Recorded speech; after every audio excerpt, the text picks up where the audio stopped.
Boa noite a todos. Agradecer a casa pelo convite. Tá em casa, literalmente, então é sempre bom estar aqui conversando. A gente esteve nesse período todo fazendo o Evangelho, capítulo a capítulo, e chegamos agora ao capítulo 20, que é o tema da noite de hoje. Que é um tema muito caro a todos os espíritas, porque traz uma certa identificação. Muito se fala dentro do movimento espírita e muito se identifica o espírita como os trabalhadores da última hora, não é? Quem já frequenta o Centro dos Espíritos, palestras, já deve ter ouvido falar que os espíritas são os trabalhadores da última hora. Pois bem, esse é o capítulo do Evangelho segundo o Espiritismo, capítulo 20, que é o tema de hoje, sobre que a gente vai trocar uma ideia, né? Sobre o que o Kardec nos traz no Evangelho. Já começa o capítulo com uma particularidade. Até agora, todos os capítulos do Evangelho segundo o Espiritismo, até o 20º, ele era organizado com parábola, comentário de Kardec, instrução dos Espíritos. Aqui, Kardec faz uma primeira exceção. É parábola e instrução dos Espíritos. Kardec não comenta. Ele não tece comentários dele a respeito da parábola, deixa para os Espíritos fazer as suas instruções. E ele abre, como não poderia ser outra parábola, ele abre esse capítulo com a parábola dos trabalhadores da última hora, ou os trabalhadores da vinha, ou a parábola do empregador generoso, né? Senhor da vinha. Essa parábola tem vários nomes, mas é para nós a parábola dos trabalhadores da última hora. E para a gente não perder a essência do que o Cristo nos traz, para a gente olhar a literalidade do que ele está falando na parábola, como ele construiu, eu vou pedir licença para ler a parábola, para que a gente relembre os detalhes dela. E começa assim: o reino do céu é semelhante a um pai de família que saiu de madrugada a fim de assalariar trabalhadores para a sua vinha. Tendo convencionado com os trabalhadores que pagaria 1 denário a cada um por dia, mandou-os para a vinha. Saiu de novo à 3ª hora do dia, e vendo outros que se conservavam na praça sem fazer coisa alguma, disse-lhes: ide também vós outros para a minha vinha, e vos pagarei o que for razoável. E eles foram. Saiu novamente à 6ª hora e à 9ª hora e fez o mesmo. Saiu mais uma vez, à 1/10ª hora, e encontrou ainda outros que estavam desocupados, aos quais disse: por que permaneceis aí o dia inteiro sem trabalhar? Disseram eles, que ninguém nos assalariou. Ele então lhes disse: ide vós também para a minha vinha. Ao cair da tarde, disse o dono da vinha àquele que cuidava dos seus negócios: chama os trabalhadores e paga-lhes, começando pelos últimos e indo até os primeiros. Aproximando-se então, os que só a 1/10ª hora haviam chegado, receberam 1 denário cada um. Vindo ao seu turno os que tinham sido encontrados em primeiro lugar, julgaram que iriam receber mais, porém receberam apenas 1 denário cada um. Recebendo, queixaram-se ao pai de família, dizendo: esses últimos trabalharam apenas 1 hora e lhes dás tanto quanto a nós que suportamos o peso do dia e o calor? Mas, respondendo, disse o dono da vinha a um deles: meu amigo, não te causo dano algum. Não convencionaste comigo receber 1 denário pelo teu dia? Toma o que te pertence e vai-te. Apraz-me a mim dar a esse último tanto quanto a ti. Não me é lícito fazer o que eu quero? Tens mau olho porque sou bom? Assim, os últimos serão os primeiros e os primeiros serão os últimos, porque muitos são os chamados e poucos os escolhidos. Esta é a parábola, então. Só para a gente situar, ele começa a sair a 1ª hora, a 3ª hora, a 9ª hora, a 10ª hora e assim. O dia, só um detalhe, só o dia judeu ele começa às 6 horas da manhã e ele acaba às 6 horas da tarde. Então quando ele disse que saiu às 10ª hora, ele saiu às 5 horas da tarde para buscar pessoas para trabalhar na sua vinha, né? E aí começa por que a gente pleiteou fazer de uma maneira literal. Porque é a primeira frase da parábola que dá todo o norte interpretativo para ela. Quando Cristo começa assim: o reino dos céus é semelhante a... Esse é o ponto que faz nós entendermos, ou começarmos a entender a parábola. A gente sabe que o Cristo usava a parábola para explicar coisas. Ele narrava aqueles fatos, ou criava aquelas historietas para exemplificar alguma coisa que ele queria explicar. E que não tinha linguagem suficiente naquela época para se fazer entender.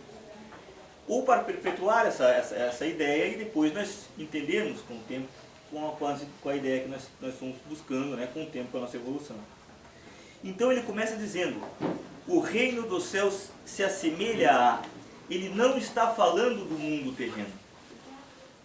Ele quer nos dizer ao que se assemelha o reino dos céus. Então quando a gente olha para a parábola dos trabalhadores da vinha, a gente não tem que olhar para o nosso dia a dia aqui de trabalhadores. E essa parábola, algumas palestras a gente vai falar, alguns palestrantes vão usar ela para falar sobre inveja, né? Mas não é o tema que a gente vai usar. A parábola, ela vem falar sobre como funciona o reino dos céus. E por que é isso tão importante? Porque daí mudam-se os parâmetros. Nós não estamos falando aqui sobre remuneração terrena. Não estamos falando aqui sobre jornada de trabalho ou trabalho terreno. Nós estamos falando aqui sobre a vinha, sobre o local de trabalho terreno. Nós estamos falando aqui de recompensa divina. Nós estamos falando aqui sobre trabalho divino. Estamos falando aqui sobre local de trabalho divino. Tudo que o Cristo vai dizer depois que ele começa a dizer que o reino dos céus é semelhante a, ele está falando do reino dos céus e usando como exemplo a vinha. Então aqui nós já temos a primeira situação, que é a remuneração. E aí para nós, que nós começamos a usar e usar isso como nosso trabalho aqui, poxa, mas ele trabalhou o dia inteiro, o outro trabalhou só o final e vão receber um denário, nos parece um pouco injusto. Só que quando Cristo fala sobre tarefas, ele não fala sobre tempo de tarefa. Ele fala sobre qualidade de tarefa, sobre produção na tarefa. É disso que ele fala. Se nós olharmos outras passagens, vamos pegar do semeador. A do semeador ele diz o seguinte, ó: a semente que caiu em terra boa é aquela que ouve a palavra e a compreende. Esse produz frutos. Um dá 100, outros 60, outros 30. Ele está falando que é o mesmo trabalho, a mesma semente pode dar vários frutos. Diferentes, dependendo do trabalho do semeador. Porque o semeador não é aquele só que joga a semente. A semente tem que ser cultivada. O semeador tem que saber aonde jogar a semente para que ela produza. Não adianta só jogar a semente ali, nem enterrar e nem colocar água. Não vai crescer. E esse também é o trabalho do semeador, não é só jogar a semente.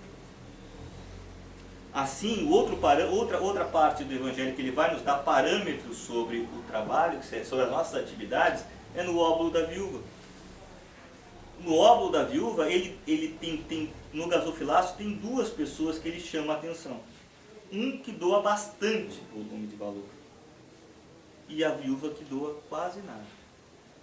E para qual ele dá mais valor à atividade, à atitude? Para a viúva. Querendo nos dizer que não é quantidade, é qualidade. É o sacrifício, é a intenção, é a doação, é a caridade. Não é o volume. A mesma coisa nós vamos olhar lá no trabalhador da vinha. Não é o tempo que ele está trabalhando na vinha, e sim a qualidade do trabalho que ele desempenha. Não é? Senão nós vamos poder pegar outro exemplo que também se fala muito em palestras, que é do livro Voltei, lá do Jacobson, né, o personagem, que era na realidade um trabalhador, o Frederico Figner. trabalhador de casa espírita, diretor espírita, e chegou lá no outro lado, a luzinha dele era bem fraquinha. Ele não entendia por que ele tinha feito tanto tempo de centro espírita e não tinha se desenvolvido tanto. Não é a quantidade, é a qualidade que tu desempenha esta tarefa. Não é? Aí nós temos que olhar para o que seria a vinha, então, agora. Já que a gente viu que o trabalho e o quantitativo do trabalho não é o mesmo parâmetro nosso. E a vinha é esta oportunidade de reencarnação. Aqui é o local que nós temos de trabalho. Nós podemos nos aperfeiçoar, e a gente vai ver isso lá. Mas o momento de executar as nossas provas e cumprir as nossas expiações é aqui. Não se cumpre provas e expiações lá, se cumpre aqui. Então esta é a vinha. É aqui que nós temos que mostrar o nosso trabalho. E o salário? A remuneração. Vamos entender que essa remuneração seja um bilhete. Vamos entender que ela seja o nosso bilhete de acesso ao planeta, a um planeta de regeneração. Vamos entender que ele seja aquilo que nos dá o passe para nós podermos habitar um planeta de regeneração, que é o nosso próximo passo. Vamos entender que ele é, como o Kardec mesmo diz assim, vide a parábola do banquete das bodas. Vamos entender que ela é a nossa túnica nupcial para estarmos aptos a sentar no banquete das bodas, sem o qual nós podemos ser convidados a nos retirar. Esse é o nosso denário. Chegarmos ao final da tarefa e ganharmos o nosso passe. O nosso passe para sair desse mundo de provas e expiações e conseguirmos estar aptos a estar em regeneração. Podemos assim entender, não é? E por que a gente diz isso? E agora nós vamos tratar sobre a postura do trabalhador. Porque não é só chegar e trabalhar na 1/10 hora. Tem que ter uma postura diferente para te merecer o salário, merecer esse passe, conseguir chegar ao final e estar com a tua túnica nupcial confeccionada. E qual é a postura? Lá na parábola ele pergunta aos trabalhadores que estavam lá. E aí eles dizem, só não fomos trabalhar porque ninguém nos convocou, ninguém nos assalariou. Eles não estavam lá fugindo do trabalho, se escondendo do trabalho, dizendo, vou ficar escondido porque quando chegar a última hora eu vou lá e trabalho e ganho a mesma coisa. Não é isso. Eles estavam esperando o trabalho. Só que não tinha trabalho para eles. Ninguém queria zoar salariado. Aí quando teve a oportunidade eles foram. Não é? Então esta postura. Laborioso apenas lhe faltava o labor. E aí o espírito de Constantino, que comenta essa passagem, vai dizer, e se ele tivesse se escondido do trabalho? Se ele tivesse dito, deixa passar o tempo aqui, eu vou me esconder aqui, vou ficar descansando, quando chegar a hora eu vou trabalhar. Aí Constantino vai nos dizer que ele receberia o salário da preguiça. Porque foi isso que ele foi. E ele vai nos dizer mais. E o que dizer ainda daqueles que, além de se esconder do trabalho, usaram o tempo para fazer o mal aos outros. Usaram o tempo para prejudicar os outros. Esses, ele diz, esses no momento que quiserem trabalhar, o Senhor da vinha dirá para eles que eles malbarataram o tempo dele. Agora não tem trabalho. Agora que eles voltem, porque eles desaprenderam a trabalhar. Então que voltem, estudem, se capacitem e depois voltem para o trabalho. Aí lhes será dado trabalho. Então é uma questão de postura. E aí Constantino vai encerrar dizendo, bons espíritas meus bem-amados, sois todos obreiros da última hora. E ele vai dizer, vocês foram bem orgulhosos, seriam vocês que se tivessem sido chamados na primeira hora e tivessem até agora trabalhando. Mas não foram chamados outras vezes e não quiseram vir. Mas quando vieram, se dedicaram ao trabalho. Então sois vós os trabalhadores da última hora. Aproveitem com toda a vontade o tempo que eles têm. Então, meus irmãos, não é uma questão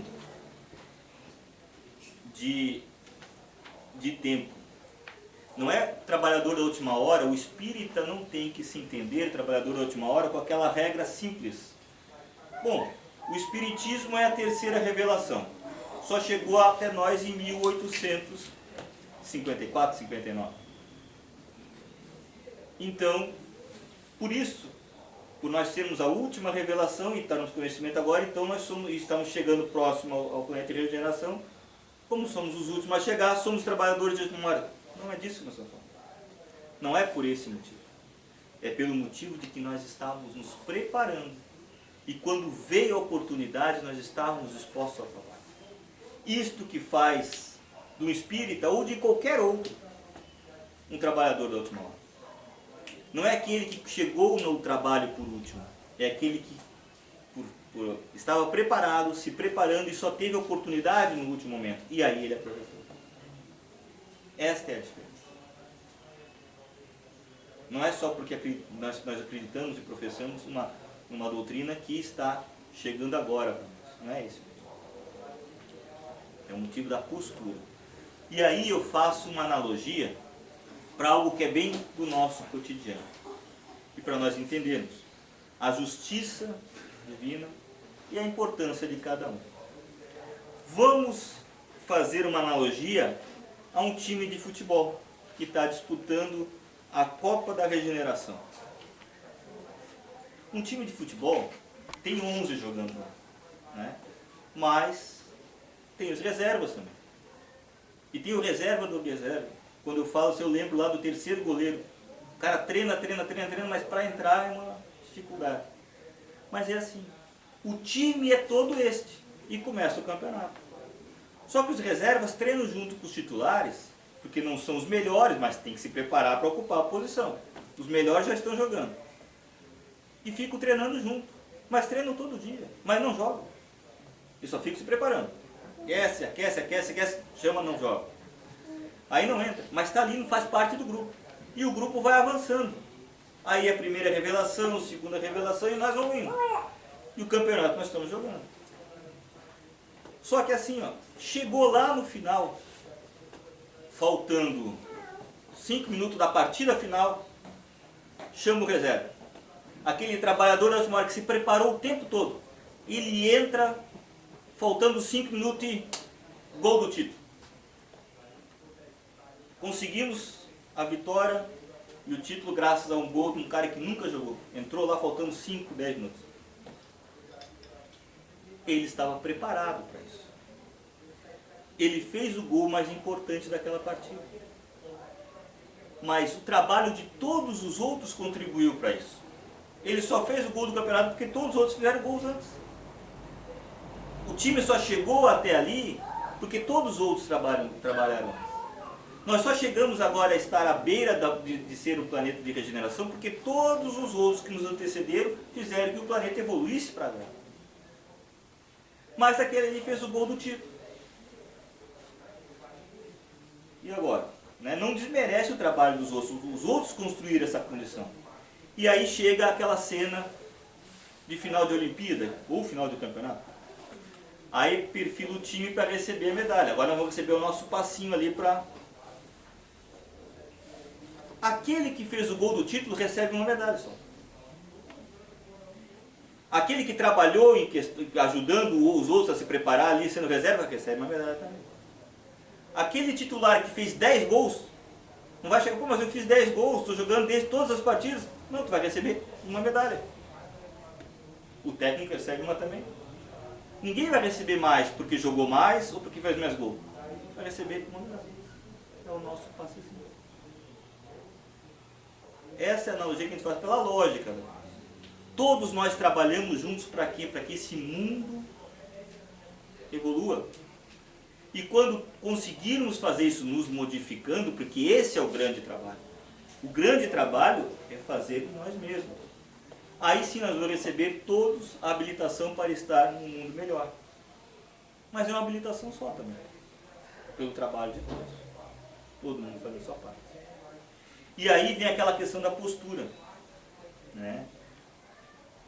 Nós entramos por último porque só estamos preparados agora. E enquanto não estávamos no trabalho da vinha, nós estávamos esperando com esperança, para que a gente não confunda. Esperando com esperança. Esperançar é um verbo diferente do esperar. Esperar é aquela postura ali que nós estamos aguardando. Esperançar é ser proativo. Esperançar é correr atrás. Esperançar é lutar, é estar ali realmente com esperança de ser chamado. Eu estou ali esperando com a esperança de que serei chamado, e quando chamado, vou agarrar com unhas e dentes. É isto que é a postura do trabalhador da última hora. Não aquele que estava se escondendo. Esse não é trabalhador da última hora. Não é? Esse nem trabalhador é. Não é? E aí nós vamos dizer da quantidade de trabalho. Vamos olhar um pouquinho para a nossa história, vamos falar um pouquinho de Kardec, para não falar do Cristo, que é uma diferença muito grande. Mas Kardec trabalhou, só trabalhou no Espiritismo a partir de quando ele tinha 51 anos de idade. E ele trabalhou 14 anos. E fez toda essa codificação que nós estamos trabalhando esse tempo todo. Olha a monumental obra que ele fez em 14 anos. E aí nós vamos dizer, eu digo isso porque não é o tempo. Ah, mas eu tenho 30 anos frequentando o centro espírita. Ah, eu tenho 50. Ah, eu tenho isso, eu tenho aquilo. Não é disso que nós estamos falando. Quando o Espiritismo fala algo sobre salvação, o que ele nos diz? Fora da caridade não há salvação. Ele não diz que são quantos passos para a salvação, ele não diz se frequentar quantas palestras, ele não diz quanto tempo nós temos que ir a cada espírito. Ele diz fora da caridade. Atitude, porque caridade é amor e movimento. Não é? Então não é o tempo, é a qualidade que nós colocamos no trabalho. Porque a gente vai dizer, né, que conhece o verdadeiro espírita, não é pela quantidade de tempo que ele frequenta uma casa espírita, e sim pela mudança, ou pelo esforço que ele faz de combater as suas próprias fraquezas, de se mudar. É isto que faz o espírita. E é esta postura que faz o espírita entender-se como o trabalhador da última hora. Porque ele está assim, ele está aproveitando. E aí, rapidamente, nós vamos para a última parte do capítulo, que vai falar sobre a missão dos espíritas. Disso que nós estávamos falando aqui. E aí nós temos que entender aquilo que para mim é muito bem dito pelo Haroldo Dutra Dias, que ele nos diz o seguinte: o Espiritismo não é a religião do futuro, ela é o futuro das religiões. A função do Espiritismo e do Espírita não é converter pessoas ao Espiritismo, é propagarmos, é exemplificarmos, é nos modificarmos para poder contagiar as outras pessoas a aderirem à moral cristã, aos preceitos cristãos. Independente da pessoa ser cristã ou não. Porque eu digo isso quando eu falo da moral cristã e dos preceitos cristãos, eu estou falando das leis universais e imutáveis. Essas leis que são leis aqui, no planeta de provas e expiações, serão as mesmas leis no planeta de regeneração, foram as mesmas leis lá no planeta primitivo, e são as mesmas leis dos planetas divinos lá, superiores. É a mesma lei. Independente se tu é budista, se tu é muçulmano, se tu é católico, se tu é hindu, se tu vai olhar que lá as leis morais, elas são basicamente as mesmas. Mudam os seus ritos, a maneira de falar, os nomes, os sinais, mas essas leis elas são imutáveis. E são assim há muito tempo. Estão presentes em tudo.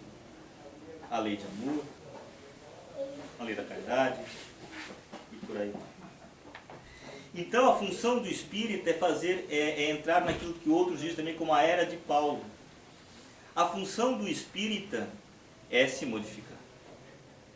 É trabalhar, esse é o trabalho mais importante. Mas enquanto ele na sociedade, é tirar o espiritismo de dentro do centro espírita. é exemplificar e contagiar as pessoas lá fora. Não impondo verdades, não, pelo exemplo, não é? As palavras falam e o exemplo grita, não é mais ou menos assim? É por isso. É esta a função. Não é? Por que diz a era de Paulo? Porque Paulo foi responsável por tirar o cristianismo de lá de onde ele nasceu, dentro do judaísmo, e espalhar pelo mundo, aos não-judeus. A nossa função agora, depois de tantos anos de espiritismo, e agora já aprender, é para levar lá, praticar lá fora. É fazer essa transformação íntima, não é? E aí a gente pode falar como essas leis são realmente imutáveis e pertencem a tudo. Eu vou lembrar de Gandhi. Gandhi hindu diz a todos que se acabassem todos os livros do mundo e sobrasse só o Sermão da Montanha, nada estaria perdido. Não só da grandeza do hindu reconhecer a sabedoria do contexto cristão, mas aquilo que eu disse para vocês, as leis morais, elas estão no hinduísmo, no cristianismo, onde que são as mesmas leis, se reconhecem as coisas, não é? Por isso que não é a conversão ao espiritismo, não, é a propagação dessas ideias, não é? E claro que não é fácil. Teremos que levar, sim, ao pregar, ao exemplificar, verdades que não são de interesse dos outros. Há sempre muita dificuldade de se ouvir, né? A pessoa gosta de ouvir, mas na hora de praticar, na hora de se modificar, não é bem assim. E aí se torna meio incômodo quando se fala do desinteresse aos álcool, a abstinência aos dissolutos, a mansidão aos tiranos domésticos e aos déspotas, e por aí vai, né? Mas a postura do espírita tem que ser uma postura, vamos dizer, para não ficar nos nossos, como eu disse, de Gandhi. Gandhi era pacífico, não violência, mas ele não era passivo, ele era ativo, tanto que ele levou pela não violência a emancipação do país, a independência do país dele. Ele foi pacífico, mas não foi pacífico. Nós temos que entender essa diferença, não é? Entender, como dizia Luther King, que eu sempre cito nessa hora, o que preocupa não é o grito dos maus, mas o silêncio dos bons. Ou então Desmond Tutu falava, se você fica neutro numa situação de injustiça, você escolhe o lado do opressor. Atitude, não atitude violenta, mas atitude. Nós não podemos nos calar, exemplificar, estar, né? Aí vem falar sobre outras questões, né, que a gente poderia comentar aqui. Então é esse o reconhecimento que nós temos que ter enquanto espíritas. Fácil não é. Falar para as pessoas que nos conhecem, por isso que é mais fácil o exemplo do que falar. O próprio Cristo sofreu isso. Quando ele foi pregar na terra dele, não deu muito certo, nem para o Cristo. Chegaram, tá, mas esse não é o filho do carpinteiro? Os irmãos deles não estão aqui, né? Simão, Tiago, as irmãs dele não estão aqui. Como é que ele sabe tanto assim? E não deram muito bola para ele. E aí vão dizer o seguinte, Jesus lhe disse, só em sua própria terra, entre seus parentes e em sua própria casa é que um profeta não tem honra. E ele não pôde fazer ali nenhum milagre, exceto impor as mãos sobre alguns doentes e curá-los. Ele quis exemplificar que é difícil realmente. Pô, mas eu falo em casa, ninguém me escuta, eu falo, não é falar, faz.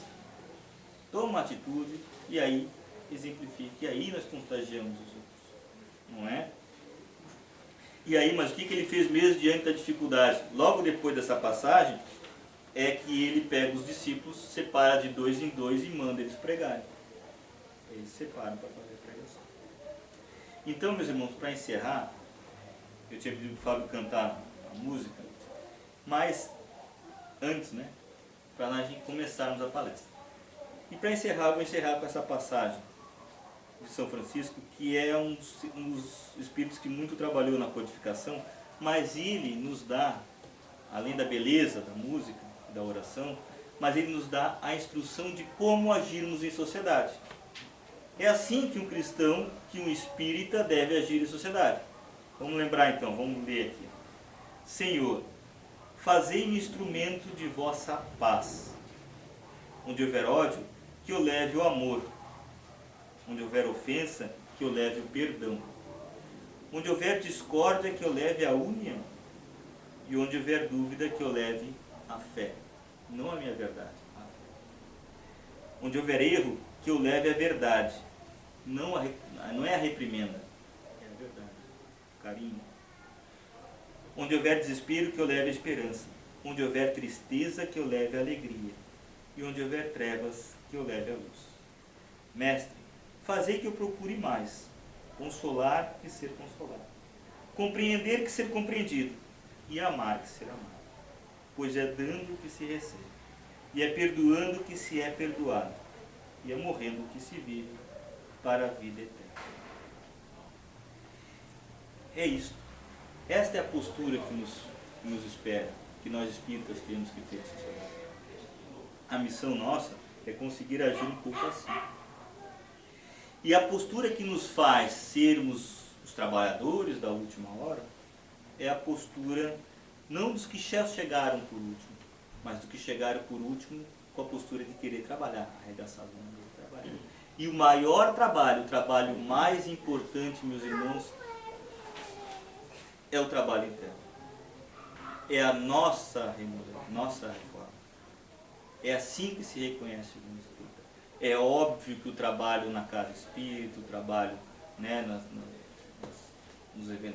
sociedade é muito, muito importante. Mas o trabalho que nós viemos aqui primeiro para fazer é nos mudarmos, nos melhorarmos, evoluirmos e fazer com que tudo evolua a partir de nós. Não querer mudar os outros sem se mudar. O primeiro trabalho é conosco, né? E é assim que todos, se mudando, se melhorando, colaboram para essa grande equipe chegar ao final do campeonato e conseguir o acesso ao planeta de regeneração. Irmãos, gostaria de agradecer mais uma vez a oportunidade da casa, a atenção de todos.